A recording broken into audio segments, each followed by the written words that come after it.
Pendant des siècles dans la France rurale, hommes et femmes ont œuvré ensemble aux travaux des champs, comme ici en pleine moisson dans la région des Vosges. C'est avec la révolution industrielle du 19e siècle que la division du travail spécialise les tâches et les répartit entre les sexes. Les hommes au boulot, les femmes au fourneau. C'est donc aux épouses de se consacrer au foyer, à l'éducation des enfants et aux bons soins du chef de famille, comme dans ce coron de mineurs.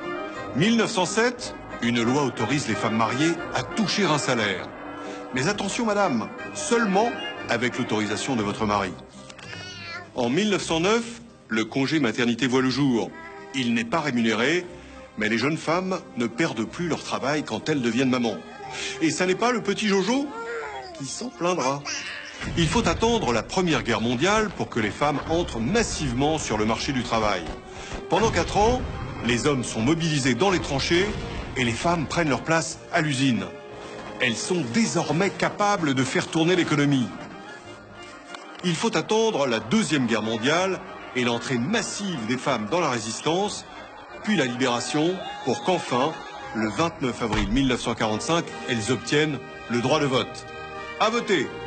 Dans les années 50, avec l'exode rural et la montée du salariat, les femmes sont de plus en plus nombreuses dans la population active.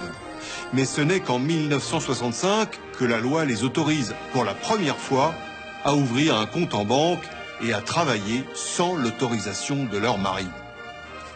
En 1967, avec la loi Lucien Neuwirth, la pilule est légalisée, les femmes peuvent choisir le moment de leur vie où elles font un enfant. L'année d'après, alors qu'un vent de révolte souffle sur le pays, les femmes représentent déjà 50% de la main-d'œuvre. Le mouvement de libération des femmes brûle les soutiens-gorge en place publique. Et en 1972, la loi établit le principe « à travail égal, salaire égal ».